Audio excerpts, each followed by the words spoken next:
This is Twit. It's time for Triangulation, the show on Twit where we talk to some of the smartest, most interesting people who make their way in the world of technology. And I'm thrilled. I've been wanting to get Danah Boyd on this show for many, many years. She's always been one of the most interesting researchers in the area of social media, and particularly how kids, teens relate to social media. She's written a new book. It's called It's Complicated, nicely titled, The Social Lives of Network Teens. Danah, it's so nice to have you. Welcome. Thank you for having me. I was talking to Richard Hart a couple of years ago. He was the host on CNET and did Next Step, or Next, What's Next, something like that. It was a TV show. So he was very technically literate, was teaching. He was teaching at a college in San Francisco at the time, just a couple of years ago. And I said, boy, it must be great, you know, to work now with kids who are so technically literate. He says, actually, it's quite the opposite. We and our generation had to learn how to use this stuff. We became deeply involved. We did back buttons.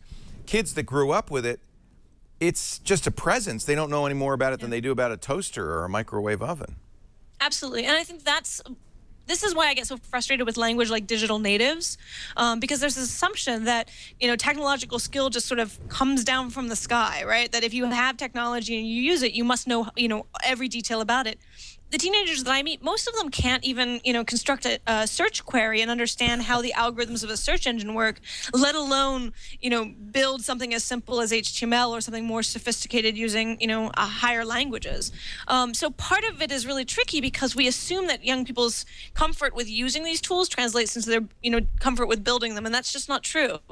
That said, there are an amazing number of young people who are, you know, the geeks of their cohort. And I think that one of the things I've been most intrigued by is how that plays out amongst the hacking youth. So my, you know, cohort of friends, when I was growing up, we were hackers. We got ourselves into lots of trouble. Right. And that was pretty common of geeks of that era. But most of us were trying to hack security systems, right? Just to prove that we could, to prove that we were smarter than, say, the Navy. And so we broke into their systems, and it was really funny. What was interesting to me with the teens that I met who were of the same ilk is that instead of trying to hack the security economy, they were trying to hack the attention economy. Yes. And, you know, nowhere is this more visible than watching 4chan kids. You know, and of course, if you don't know what 4chan is, don't look it up. Our audience does, believe me. I'm sure they do.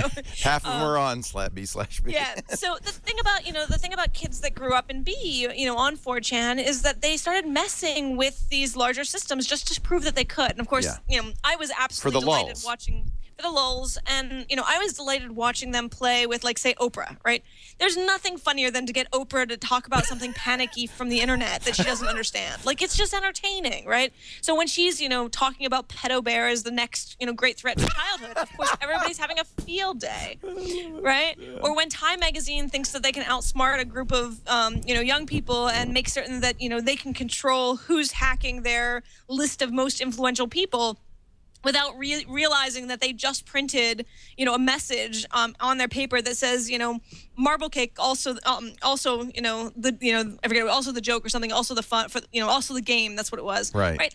It's fun, and that to me is the same, you know, mindset. Absolutely. Now, of course, what this means is that all of a sudden you see Anonymous, you see WikiLeaks, you see, you know, a question of Snowden, and you see, you know, a rising up of a certain kind of technologically sophisticated resistance. But this is not mainstream youth. This is the same edge cases as, you know, we're the geeks in my cohort.